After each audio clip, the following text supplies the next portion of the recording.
ओम शांति। मन बुद्धि को चारों ओर से व्यक्त और व्यर्थ से, संस्कार और संसार से निवृत्त करके जब हम एक बाबा की याद में बैठते हैं तो आत्मा शिव बाबा से परमानंद की अनुभूति करती है। अतीन्द्रिय सुख में आत्मा डूब जाती है।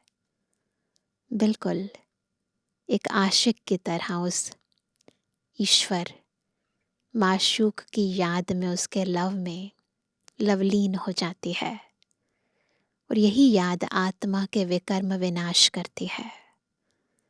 नहीं तो आत्मा बाबा के साथ साथ और भी कई कर्मों की याद में, कई बारी समय की कॉन्शियसनेस में, कई बार संबंधों की याद में, कई बार वातावरण के प्रभाव में रहकर जब याद करती है तो वो याद आत्मा के पापों को दग्ध नहीं करती है।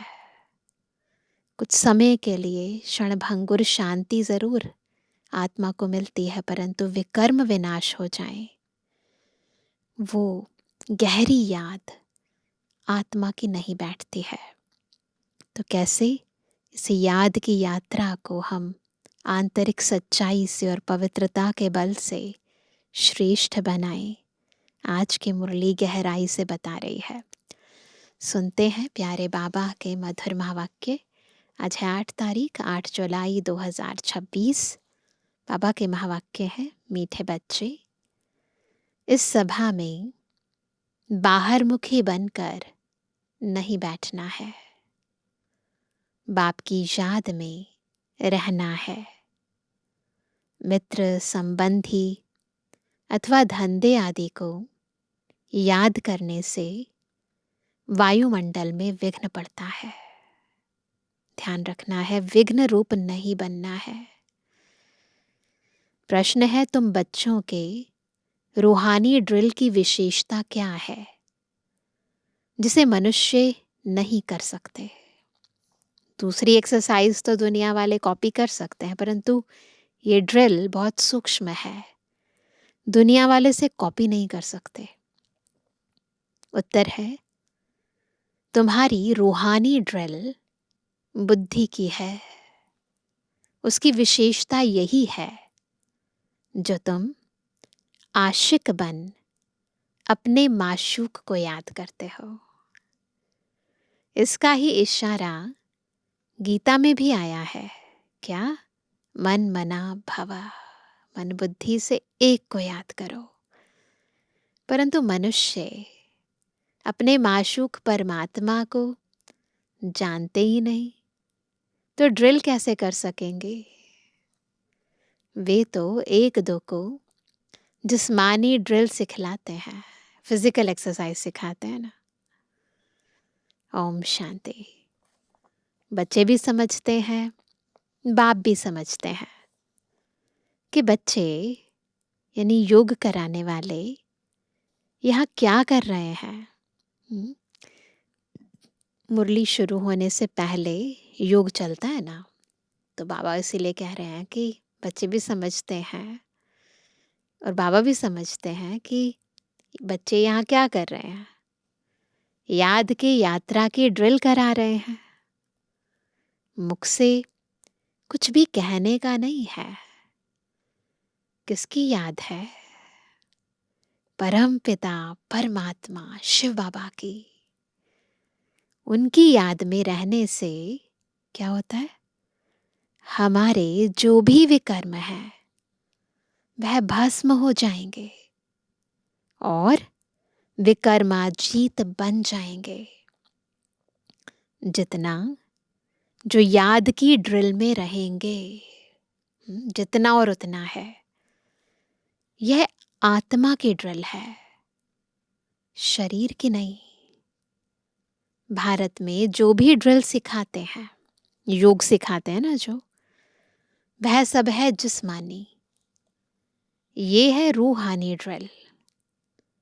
इस रूहानी ड्रिल को तुम बच्चों के सिवाय कोई जानते ही नहीं।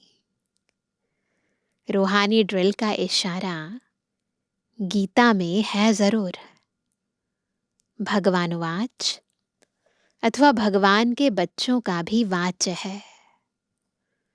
तुम अभी भगवान शिव बाबा के बच्चे बने हो ना।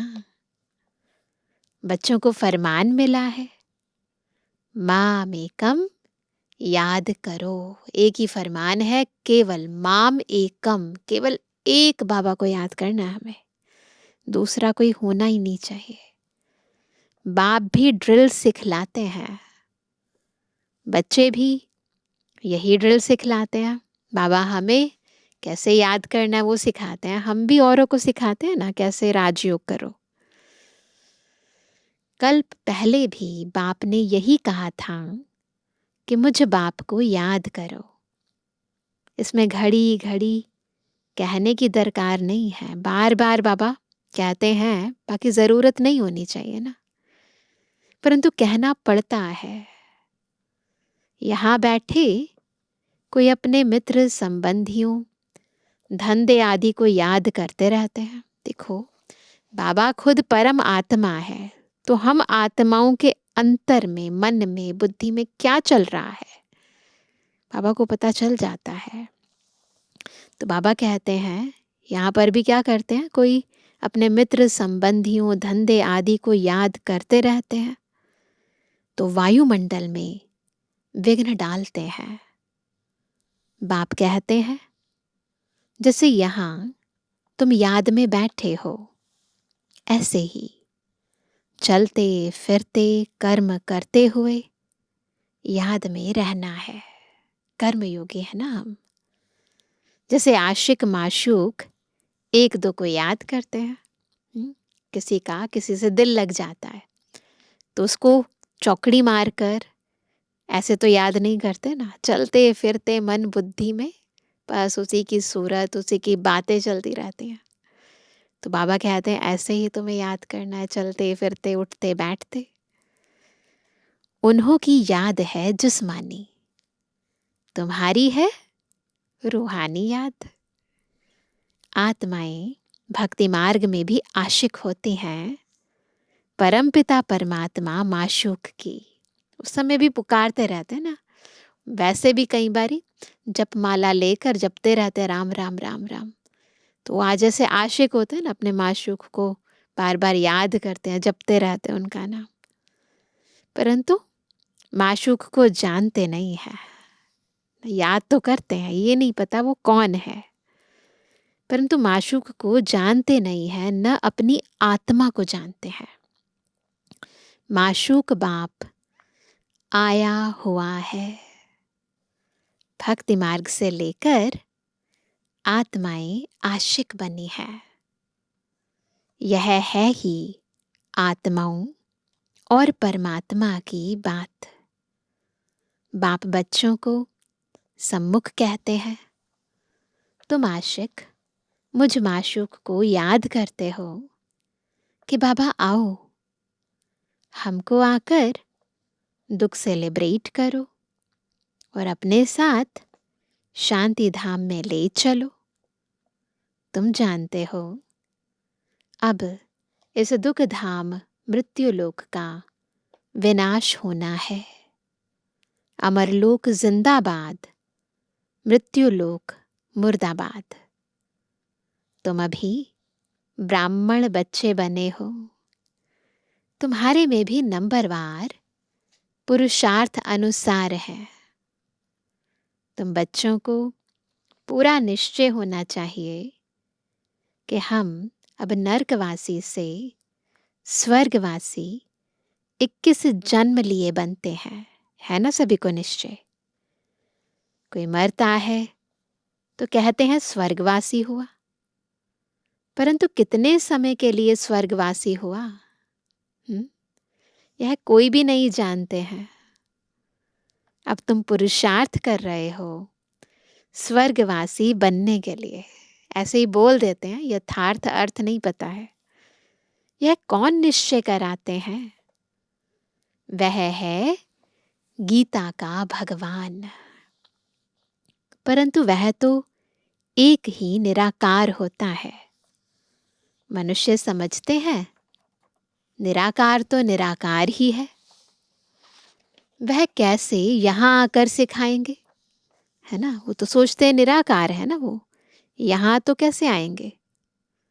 बाप को न जानने के कारण ड्रामा अनुसार श्री कृष्ण का नाम भूल से डाल दिया है।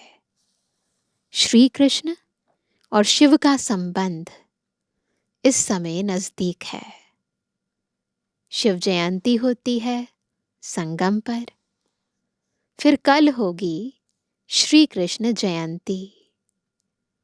शिव जयंती है रात में, श्री कृष्ण जयंती है सवेरे। उसको प्रभात कहेंगे। जब शिवरात्रि पूरी होती है तब फिर श्री कृष्ण जयंती होती है। प्रैक्टिकल बात है। शिव बाबा आते हैं, ब्रह्मा बाबा के तन में आते हैं, उन्हें श्री कृष्ण जैसा बनाने के लिए पुरुषार्थ कराते हैं। फिर जब शिव बाबा जाते हैं, संगम युग पूरा होता है, तब सतयुग प्रारंभ होता है और श्री कृष्ण जन्म लेते हैं। इसी को बाबा बता रहे हैं कि ये बेहद की रात्रि है, बेहद का सवेरा है। तो जब शिवरात्रि पूरी होती है तब फिर श्री कृष्ण जयंती होती है। यह बातें बच्चे ही समझ सकते हैं। कायदा है, यहाँ सभा में कोई बाहर मुखी ना हो, मन बुद्धि बाहर ना भटके, बाप की याद में रहना है। मनुष्य पुकारते भी हैं, हे पतित पावन आओ, आकर पावन बनाओ, परंतु ड्रामा अनुसार पत्थर बुद्धि कुछ भी समझते नहीं। अगर जानते होते तो बताते। उनको यह भी पता नहीं है कि अभी कलयुग का अंत है। फिर जब बाप आते हैं तब आदि होती है। मनुष्य तो बिल्कुल घोर अंधियारे में है। लोग समझते हैं कलयुग में अजुन 40,000 वर्ष पड़े हैं।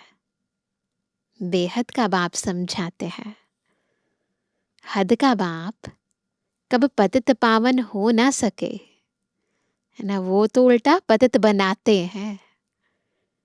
बापू नाम तो बहुतों के रख दिए हैं। बुजुर्ग को भी बापू अथवा पिताजी कहते हैं। यह रूहानी पिताश्री तो एक ही है, जो पतित पावन ज्ञान का सागर है। यह है रूहानी, है ना, वो है जिस्मानी। बच्चों को पावन होने के लिए ज्ञान चाहिए। पानी में स्नान करने से कोई पावन थोड़ी बनेंगे। तुम जानते हो शिव बाबा हमारे सामने इस तन में प्रत्यक्ष है। ब्रह्मा द्वारा ब्राह्मणों को राजयोग सिखा रहे हैं। वह तो कह देते हैं भगवान उवाच अर्जुन प्रति, ऐसे ही कहते हैं ना। श्री कृष्ण ने कुरुक्षेत्र के मैदान में अर्जुन को गीता ज्ञान सुनाया, परंतु वास्तव में हम हर एक अर्जुन ज्ञान अर्जन करने वाले हैं। और खुद शिव बाबा ब्रह्मारथ में बैठकर हमें गीता ज्ञान सुनाते हैं। तो बाबा कहते हैं ब्राह्मणों का नाम निशान नहीं है। गाया जाता है ब्रह्मा द्वारा स्थापना, विष्णु द्वारा पालना। स्थापना तो ब्रह्मा द्वारा ही करेंगे, न कि विष्णु द्वारा, न शंकर द्वारा। तुम बच्चों को यह समझानी अब मिली है। बाप को यहाँ आना पड़ता है। वापस तो कोई भी आत्मा जा नहीं सकती। जो भी आते हैं उनको सतो रजो तमो से पास करना ही है। श्री कृष्ण भी पूरे 84 जन्म लेते हैं, और पूरे 5000 वर्ष पाठ बजाया। जब आत्मा पेट में है तो भी जन्म तो है। गर्भ में जब आत्मा प्रवेश करती है तो जन्म तो कहेंगे ना। श्री कृष्ण की आत्मा जब सतयुग में आती है, गर्भ में प्रवेश किया, तब से लेकर 5000 वर्ष में 84 जन्मों का पाठ बजाना है ना। जैसे शिव जयंती मनाते हैं तो इसमें बैठा है ना, गर्भ में प्रवेश किया तो जन्म कहेंगे ना। श्री कृष्ण की आत्मा भी गर्भ में आई, चुरपुर हुई यानी मूवमेंट हुई, उस समय से लेकर 5000 वर्ष का हिसाब शुरू होता है। गर्भ में प्रवेश होने से लेकर, गर्भ से बाहर निकलने से लेकर नहीं। ये भी बहुत महीन बात है। अगर कम जास्ती हो तो फिर 5000 वर्ष में कम हो जाए। यह बड़ी सूक्ष्म समझने की बातें हैं। बच्चे जानते हैं श्री कृष्ण की आत्मा फिर से यह ज्ञान ले रही है। आत्मा वही है, शरीर अलग है। फिर से श्री कृष्ण बनने के लिए तुम भी कंसपुरी से कृष्णपुरी में जाते हो। तो जैसे पुरुषार्थ ब्रह्मा बाबा कर रहे हैं या किया उन्होंने, वैसे हम बच्चों को भी तो करना है ना, क्योंकि हमें भी श्री कृष्णपुरी में जाना है। यह बातें बाप बैठ बच्चों को समझाते हैं, है ना, और किसी को नहीं समझाते हैं। बाबा कहते हैं माया बड़ी दुष्टर है, अच्छे अच्छे महारथियों को भी हरा देती है। ज्ञान लेते लेते कहाँ ग्रहचारी बैठ जाते हैं। आश्चर्यवत हमारा बनंती कथंती, अहो माया फिर भी भागंती हो जाते हैं। कमाई में ग्रहचारी बैठ जाती है। राहु का ग्रहण सबको लगा हुआ है।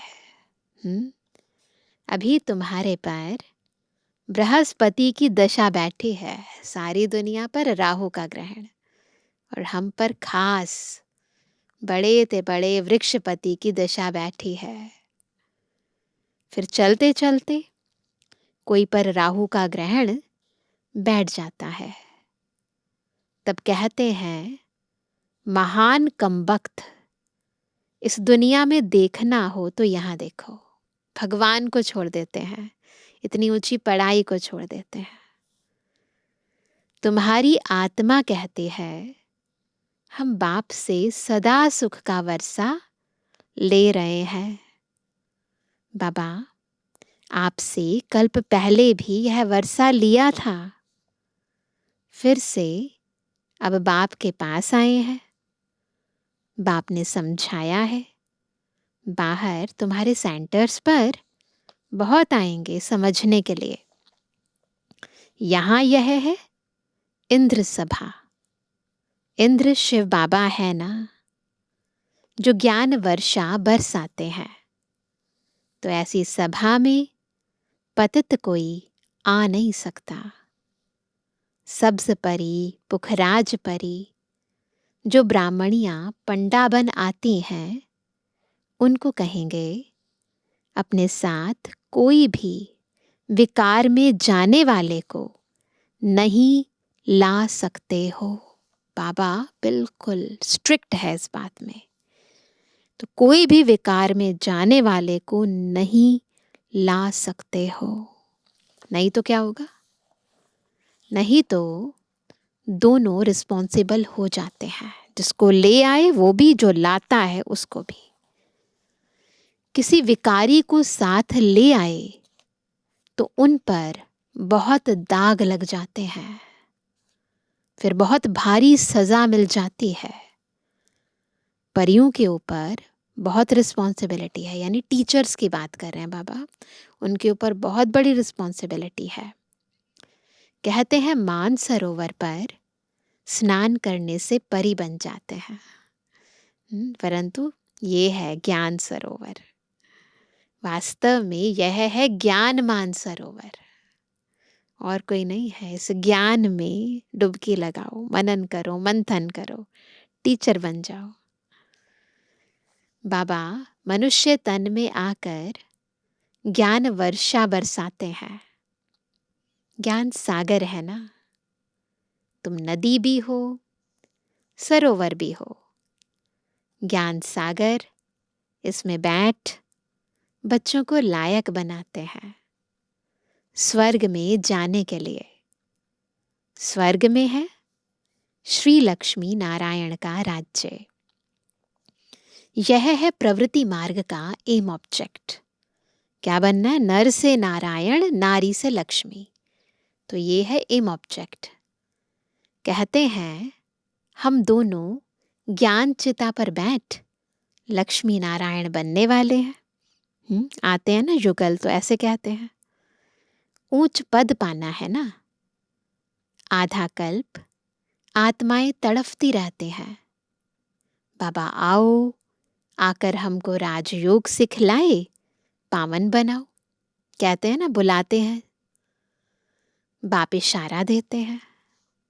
भारतवासी जो देवी देवताओं को मानने वाले हैं, उन्होंने जरूर 84 जन्म भोगे हैं। जो देवी देवताओं के भगत हैं, कोशिश कर उनको समझाओ। बाप कैसे आकर 3 धर्म स्थापन करते हैं। कौन से 3 धर्म? ब्राह्मण, सूर्यवंशी, चंद्रवंशी। तीनों धर्म बाप स्थापन करते हैं। बाबा संगम पर आते हैं और 3 धर्म स्थापन करते हैं। आधा कल्प फिर और कोई धर्म स्थापन नहीं होता है। फिर आधा कल्प में कितने मठ, पंथ आदि धर्म ढेर के ढेर स्थापन होते हैं। गोले के चित्र में, झाड़ के चित्र में देखो ना, आधा कल्प तक कोई और नहीं है, उसके बाद ब्रांचेस शुरू हो जाती हैं। कहाँ आधा कल्प में एक धर्म, सो भी संगम युग पर भविष्य के लिए राजधानी स्थापन करते हैं। वह सब पुरानी दुनिया में ही अपना धर्म स्थापन करते हैं, है ना। ये स्थापन होता है संगम युग पर, वो तो पुरानी दुनिया में ही करते हैं। यहाँ बाप आधा कल्प के लिए एक धर्म की स्थापना करते हैं। कोई और में पावर नहीं और किसी में इतनी शक्ति नहीं है। बाप तुमको अपना बनाकर सूर्यवंशी, चंद्रवंशी घराना स्थापन कर बाकी सबका विनाश करा देते हैं। सभी आत्माएं शांति में चली जाती हैं, तुम सुख में आते हो। उस समय जब तुम सुख में आते हो, उस समय दुख कोई है नहीं, ना तन का, ना मन का, ना जन का, ना संबंध का, कोई दुख नहीं है। जो गॉड को याद करे, इतना कोई भी दुख नहीं है कि भगवान को याद करना पड़े। ये ज्ञान भी तुम्हारी बुद्धि में है। तुम जानते हो बाप जो ज्ञान का सागर है वह नॉलेज दे रहे हैं। तो कितने भाग्यशाली हैं ना हम। सागर तो एक ही है, स्रोत है वो ज्ञान का। तुम अपने को सागर नहीं कहलाएंगे, तुम उनके मददगार बनते हो। इसलिए तुम्हारा नाम है ज्ञान गंगाएं। सागर नहीं है हम, स्रोत नहीं है। बाकी वह है पानी की नदियां जो दुनिया में है। बाप कहते हैं मुझे सागर के तुम बच्चे काम चिता पर बैठ जल मरे हो, अर्थात पतित बन पड़े हो। अब फिर मुझे याद करने से ही तुम पावन बनेंगे। रियलाइज करा रहे हैं बाबा आत्मा को कि तुम क्या बन गए। अब फिर से पावन बनना है तो याद करो। यह सृष्टि का चक्र 5000 वर्ष का है, यह भी किसको पता नहीं है। सृष्टि का चक्र पूरे 4 भाग में है। 4 युग है ना। यह संगम युग है, कल्याणकारी। ये 5वां युग जो है ये कल्याणकारी है। कुंभ कहते हैं ना, मेला लगता है ना कुंभ। कुंभ कहा जाता है मेले को। नदी आकर सागर से मिलती है, आत्मा आकर परमात्मा से मिलती है। उसकी यादगारें हैं वो।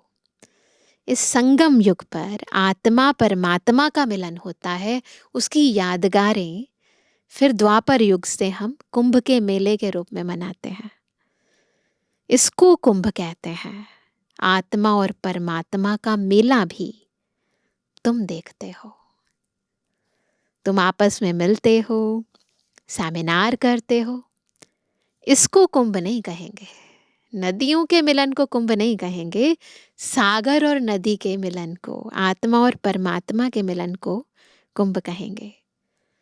सागर तो अपनी जगह पर बैठे हैं, इस तन में है ना। साकार मुरली है तो मधुबन में ब्रह्मा बाबा के तन में शिव बाबा बैठे, वो तो मधुबन में ही है। जहां इनका तन वहां ज्ञान का सागर है। बाकी तुम आपस में ज्ञान गंगाएं मिलती हो। नदियां छोटी बड़ी तो होती है ना, वहां स्नान करने जाते हैं।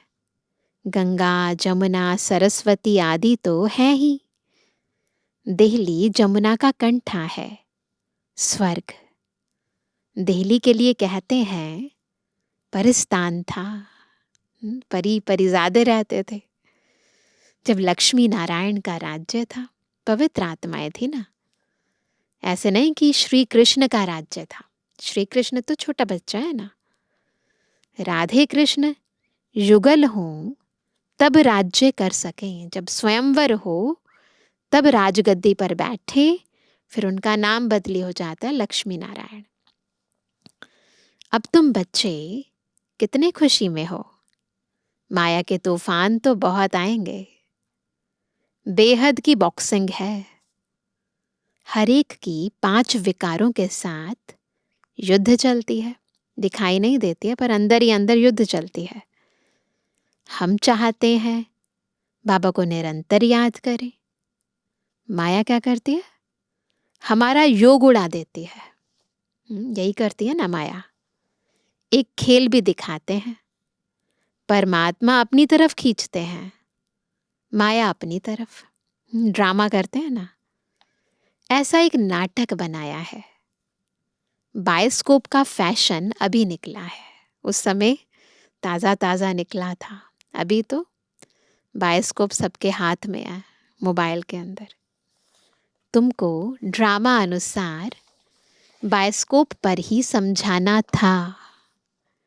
नाटक में तो बदली सदली होती है। फिल्म बनती है ना तो एक बार शूट हो गई तो उसके बाद चेंजेस नहीं हो सकते, पर नाटक में तो हो जाते हैं ना। तो वह कहते हैं इस समय बायोस्कोप चला है ताकि तुम समझ सको। यह तो अनादि अविनाशी ड्रामा बना बनाया है। बनी बनाई बन रही, अब कुछ बननी नाही। फलाना मर गया, इतना ही पाठ था। हम चिंता क्यों करें? ज्ञान हो गया ना ड्रामा का। ड्रामा है ना। शरीर छोड़ दिया फिर थोड़ी आ सकता, उसका पाठ खत्म ना। उस कॉस्ट्यूम के अंदर, उन वस्त्रों में, उस देह में उसका इतना ही पाठ था। रोने से फायदा ही क्या? इसका नाम ही है दुख धाम। फिर भी रोते हैं ना क्योंकि दुख धाम है। सतयुग में मोह जीत राजाएं होते हैं। दुख का कारण है मोह। सतयुग में मोह नहीं होता है। इस पर एक कहानी भी है, शास्त्रों में सुनाते ना, मोह जीत राजा की कथा। तो बाबा कहते हैं सतयुग में मोह की बात होती नहीं। ऐसे इस दुनिया में नहीं होता कोई ऐसा राजा या उसकी प्रजा या उसके संबंधी जो कहे कि नहीं कोई बात नहीं, अच्छा हुआ, इसमें कोई ना कोई कल्याण होगा।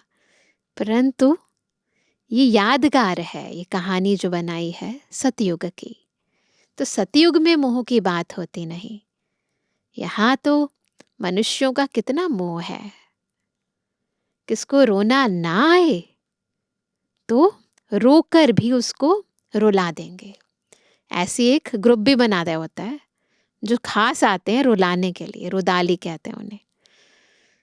तो समझें कि यह अफसोस करते हैं, नहीं तो ग्लानि हो जाए। भारत में ही यह सब रस्म है रोने की।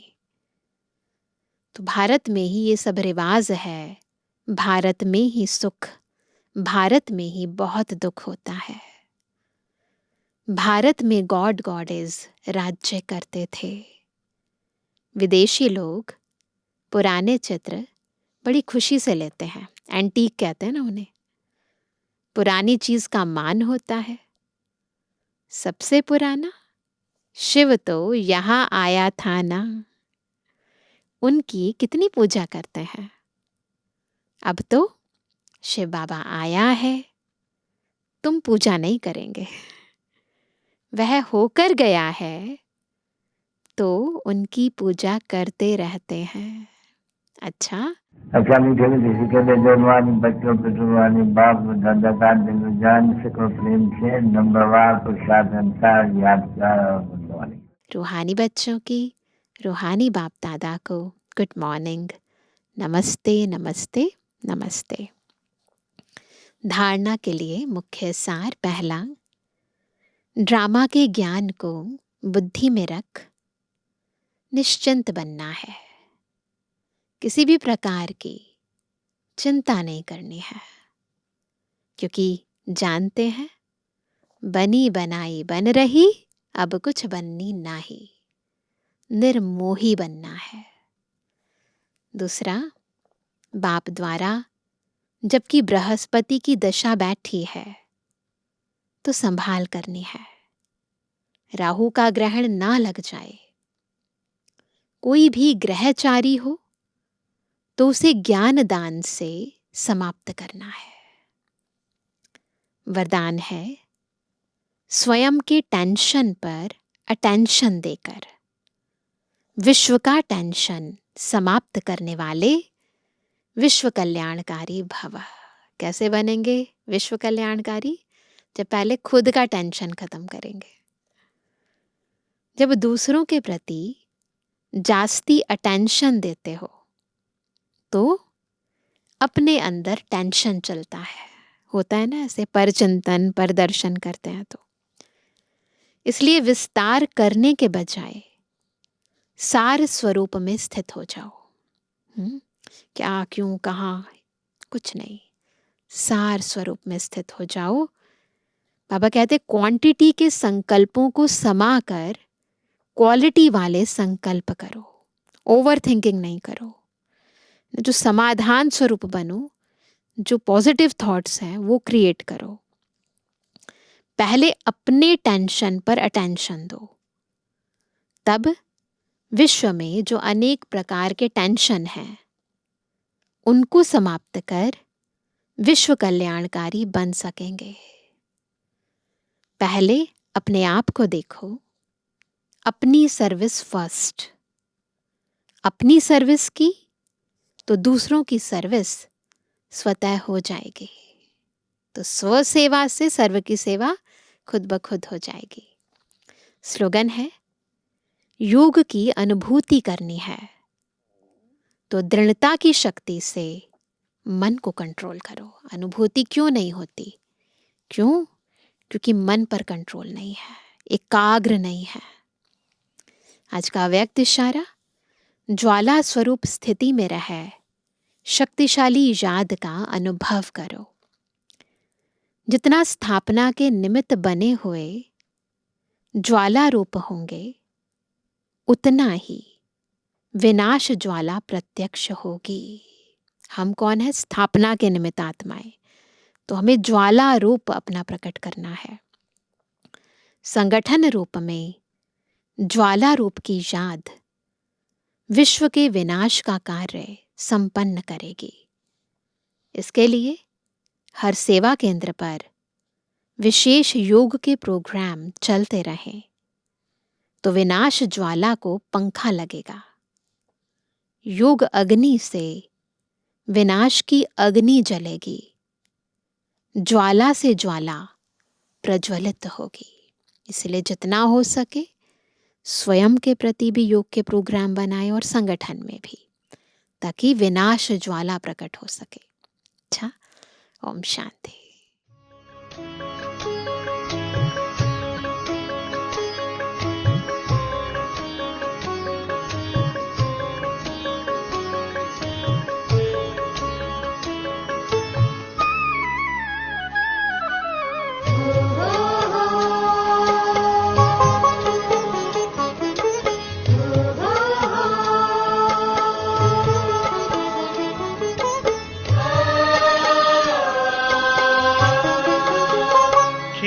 खुशी के हजार उपवन हमारी राहों में,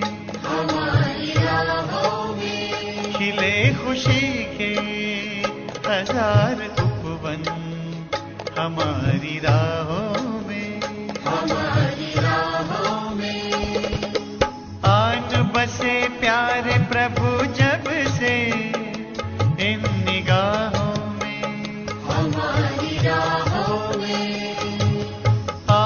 बसे प्यारे प्रभु जब से इन निगाहों में, हमारी राहों में खिले खुशी के हजार उपवन हमारी राहों में, हमारी राहों में।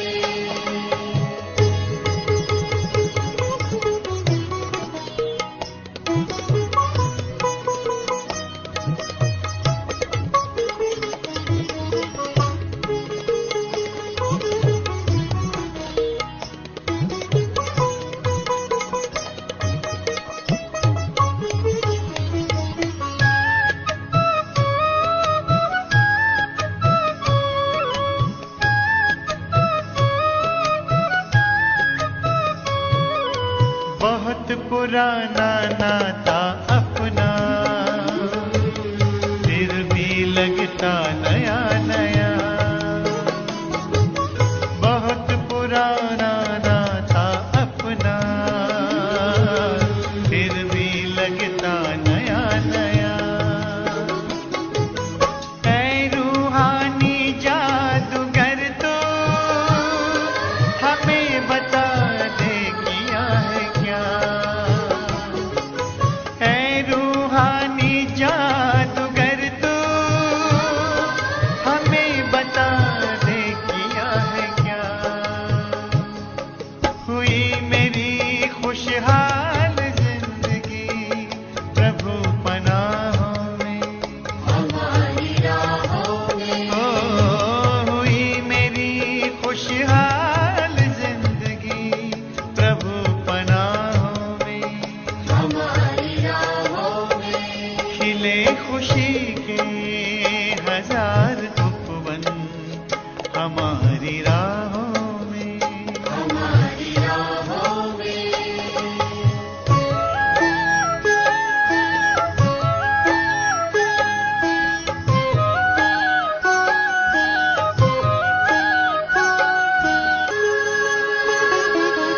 रूप अनूप यही नैनों में अपने निस दिन घूम रहा,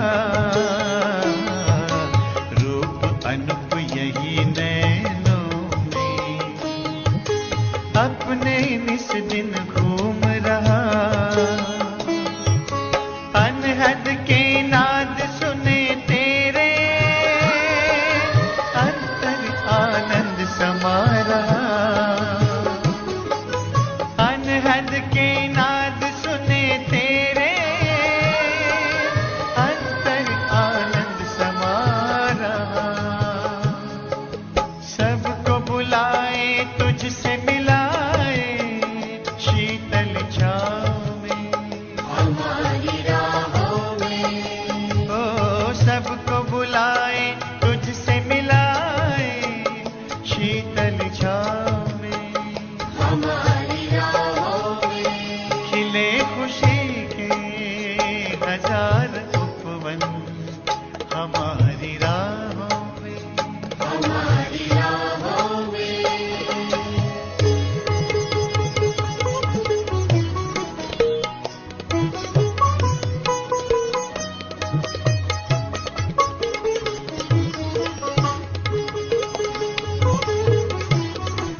गहने गुणों के हम पहने,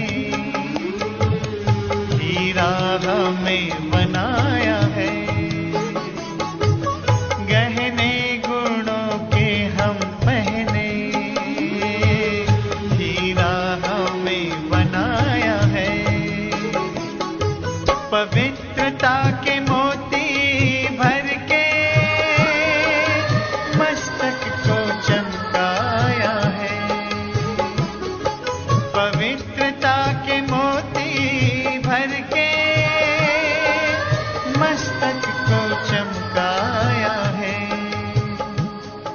किरण किरण उतर उतर बिखर गई, सभी